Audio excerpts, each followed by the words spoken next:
All right, get ready to dive into some seriously deep philosophical waters today. We're tackling Spinoza's ethics. Ooh, ethics. A classic. Now, before anyone breaks out in a cold sweat, no philosophy degree required here, I promise. We're all about those aha moments, and trust me, Spinoza will deliver. He's definitely one of those thinkers who can really shift your perspective. Absolutely. Hmm. So we've got excerpts from Ethics itself, naturally, plus some insightful analyses, even a few of my own late-night thought bubbles scribbled in the margins. You know me, always got to jot those down. Important to catch those epiphanies. Right. And to help us navigate the brilliant labyrinth that is Spinoza's mind, we have our philosophy guru in the house, ready to break this down. Let's do it. Spinoza is one of those figures whose ideas were so radical, even centuries later, they still feel fresh. Totally agree. And the way he structured ethics itself, like a geometric proof, it's fascinating. It's such a perfect reflection of his whole approach to philosophy, right? Totally. But for those of us who aren't, like, math whizzes, what does it mean to approach philosophy like a geometric proof? Well, think about geometry. You start with your axioms, your fundamental truths that can't be argued with. Right. From there, it's all logic, step by step, building upon those axioms. Spinoza believed you could apply that same kind of rigor to understand, well, everything. Whole universe systematically unraveled through pure logic. Precisely. And that's what's so amazing about ethics. It's laid out with definitions, axioms, arguments, all meticulously constructed to unveil these deep truths about existence. So if ethics is our philosophical roadmap, where do we even begin? With the cornerstone of it all, substance. Spinoza says substance is that which is in itself and is conceived through itself. Okay, time for my jargon-busting skills to shine. Haha, always appreciated. Basically, substance is self-sufficient. It doesn't rely on anything else to exist, it just is. It's self-caused, self-explanatory, the ultimate reality. So, like, a chair is made of something, but the very idea of chairness, that fundamental something that makes it a chair, that's the kind of bedrock reality we're talking about. Exactly. And this is where Spinoza takes this radical leap. He argues there can only be one substance. One substance to rule them all kind of thing. You got it. He argues that if there were two separate substances, they'd limit each other. And limited substance, by definition, isn't truly independent, right? It would depend on whatever's limiting it. Okay, that logic tracks. But hold on. One substance. That's starting to sound a little familiar, isn't it? It does, because this is where Spinoza drops the G-bomb, so to speak. Get ready. For him, this one, infinite substance, it is God, or, as he often calls it, nature. Whoa, okay, plot twist. But not the God with a capital G most people are thinking of, I'm guessing. Not quite. This isn't a deity chilling on a cloud somewhere. This is the entirety of existence itself rolled into one. We're talking about the fundamental reality underlying everything. That's a bold claim. So how does Spinoza back that up? Did he have some secret cosmic hotline we don't know about? Remember the whole geometry thing? He goes right at it with pure logic, dismantling common arguments against an infinite substance. Like that whole twice as large argument. You know how you can always imagine something twice as big as anything else, even infinity, so infinity can't really exist. Exactly. Spinoza says that's us getting tripped up by imagination versus pure intellect. Imagining a line divided into infinite feet versus infinite inches, it misses the point. True infinity can't be measured or divided that way. We're trying to stuff infinity into a box that just doesn't fit in. So our very attempts to picture infinity are trapping us in finite thinking, mind officially blown. But if this God, this infinite substance, is the foundation, where do we fit into all of this? Are we just like tiny blips on the radar of existence? This is where Spinoza introduces attributes. An attribute, he says, is that which the intellect perceives as constituting the essence of substance. Keep going, you're losing me a little. Stay with me here, because this is where it gets juicy. The one substance is infinite, right? But our minds, our bodies, those are finite. They're expressions of that substance. But not separate beings taking orders from some divine puppet master in the sky. Not exactly. For Spinoza, mind and body are two sides of the same coin, two attributes of this one substance. They're not separate things interacting. They're two ways of understanding the same ultimate reality. Which, by the way, means Spinoza was grappling with consciousness centuries before it became the cool thing to do. A monist before monism was cool. I like it. Exactly. He was way ahead of the curve, proposing this radically unified view of reality, challenging the whole mind versus matter debate that still rages on today. So just to be sure I'm following this philosophical tightrope walk, everything we see, feel, think, even R, is all just a different expression of this one infinite substance. You got it. It's a lot to process, I know, but once you grasp the sheer elegance of Spinoza's reasoning, it can fundamentally change how you see yourself, how you see the world. It's definitely making me question some assumptions I didn't even know I had. But if everything is ultimately part of this one substance, what does that mean for how we act, how we feel, even our very sense of self? That's where things get really personal, don't you think?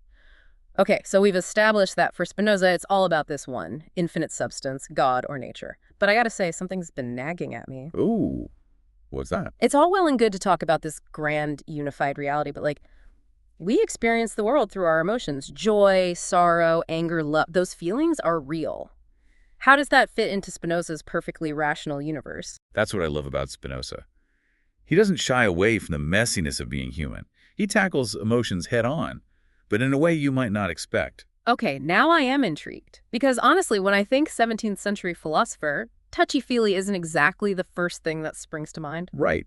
But Spinoza's take on emotions is surprisingly modern. I mean, we tend to think of them as these subjective things, right? Overwhelming waves that just crash over us. We're drowning in sadness or blinded by rage. And those feelings can be powerful. It's like they take on a life of their own sometimes. Exactly. But Spinoza, he flips the script. He says every emotion, no matter how intense, is actually a transition, a movement between different states of what he calls perfection. Perfection. Hold on, now you're gonna have to unpack that one for me. Are we talking moral perfection, like becoming Gandhi overnight? Because full disclosure, not quite there yet myself. No, not exactly. When Spinoza talks about perfection, he's talking about our power of acting, our capacity to engage with the world, to achieve our goals. So when he describes emotions as transitions between states of perfection, he's talking about changes in that power, in our ability to affect the world around us. So let me see if I'm following. A positive emotion, like joy, that means my power of acting is increasing. I'm energized, capable, ready to tackle anything. But a negative emotion, like sadness, that power is diminishing. Suddenly everything feels harder and motivation just flies out the window. You've got it. And that's what's so radical about how Spinoza defines emotions. It's not just about how they feel on the inside. It's about a real objective change in our capacity to connect with and influence the world around us. Okay, yeah, that makes a lot of sense when you put it that way. When I'm feeling joyful, energized, I'm way more likely to be proactive, to actually get stuff done. But when sadness or anxiety creeps in, I tend to withdraw. My energy just goes poof. So where do our specific emotions fit into all this? Because Spinoza wasn't just talking about feeling generally good or bad, right? Exactly. Spinoza goes deeper, and he identifies three primary emotions that he thinks are the foundation for all the others. Desire, which he calls the very essence of man, that fundamental drive within each of us to persist, to exist, to keep going. Then there's pleasure, which we've touched on, that increase in our power of acting, that feeling of expanding into the world. And of course, its counterpart, pain, the decrease in our power, that sense of shrinking or withdrawing. So according to Spinoza, our entire emotional landscape from love and hate to hope and fear all boils down to these three fundamental building blocks: desire, pleasure, and pain. It's like the emotional equivalent of the periodic table. Exactly. And here's where Spinoza's 17th century philosophy gets incredibly relevant to our 21st century lives. Just think about how much emphasis there is today on emotional intelligence, on understanding and managing our feelings. Oh, absolutely. Self-help books, therapy, even podcasts like ours. Everyone's trying to crack the code of our emotions. Right. In a way, Spinoza was ahead of the game. He recognized that if we want to live a good life, a life of meaning and purpose, we need to understand our emotions. Not just feel them, but really get them. We need to know where they come from and how they influence our capacity to act in the world. So it's not about suppressing our emotions, but about understanding them on a deeper level, a more rational level, about becoming the masters of our inner emotional worlds. Exactly. And that is where Spinoza's concept of reason comes in. He believed that the more clearly and distinctly we understand our emotions and what causes them, the less control they have over us. So knowledge is power, even when it comes to our feelings. Absolutely. But it's not just about having some abstract intellectual understanding. Spinoza gives us practical advice. He talks about developing fixed practical precepts, essentially, training our minds to respond differently to situations that typically trigger those negative power-diminishing emotions. So, like building new mental habits. Instead of automatically reacting with anger or fear, we can learn to pause, take a breath, and choose a different response. Exactly. It's like that moment when you're about to fire off an angry email, but then you stop yourself, Hmm. take a breath, and choose a calmer, more measured approach. That's Spinoza in action. He even suggests that regularly reflecting on past wrongs done to us not to dwell, but to associate them with a more constructive response, like forgiveness, or understanding that this can actually shift our emotional patterns. Okay, I gotta say, that's some seriously practical advice coming from a philosopher who's been dead for centuries. It's like he anticipated CBT or something. It really is remarkable how much his ideas resonate with modern therapeutic approaches. And that's the beauty of diving deep with Spinoza. His insights about emotions aren't just philosophical abstractions. They offer real-world tools for navigating our inner lives and shaping our experience of the world around us. It's about recognizing that we don't have to be victims of our emotions. With understanding and a good dose of Spinozist wisdom, we can choose how we respond, how we act, and ultimately, how we live. But this whole idea of mastering our emotions, it brings up another question for me. Like, we can achieve this level of control, this freedom from emotional chaos. Is Spinoza suggesting we can find some kind of lasting happiness? Now that, my friend, is a very Spinozan question, because for him, happiness isn't some fleeting feeling. He's talking about a much deeper, more enduring kind of joy. And yes, it's absolutely within our reach, but it requires a radical shift in perspective. Okay, you've definitely got my attention now. All right, you've got to tell me more about this Spinozan happiness. Does it involve, like, comfy chairs and infinite snacks, asking for a friend? Well, infinite snacks, I can't promise. But Spinoza's vision of happiness is pretty amazing. Remember how he sees the mind and body? Two attributes of that one Right, substance. two sides of the same coin. Exactly. Well, he suggests there might be even more to the mind than just its connection to the physical body. Okay, now we're getting somewhere interesting. Is Spinoza talking about some kind of afterlife? Not afterlife in the traditional sense, like pearly gates and all that. It's more nuanced. Think back to his concept of reason. The more we understand through reason, the closer we get to understanding God or nature. Yes. Because for Spinoza, remember, God isn't some separate being. It's the fabric of existence itself. Right, right. And as we increase our understanding of that fabric, of how everything is interconnected, our love for God or nature, it grows. So it's like by using our rational minds, we're tapping into something bigger than ourselves, something eternal even. You got it. Spinoza argues that this intellectual love of God, this deep understanding of our place in the grand scheme of things, it's the most fulfilling, the most enduring kind of joy we can experience. And the best part, it doesn't depend on external stuff, on winning the lottery or anything like that. It comes from within, from understanding the very nature of reality itself. Okay, now I see why you called it mind-blowing. It's like our rational minds can get a taste of the eternal, even while we're still here, grounded in our physical existence. And it gets even more intriguing. Spinoza writes, "The part of the mind which endures is more perfect than the rest." He's hinting that while our imagination, our senses, those are tied to our physical bodies, there's a part of the mind that goes beyond that.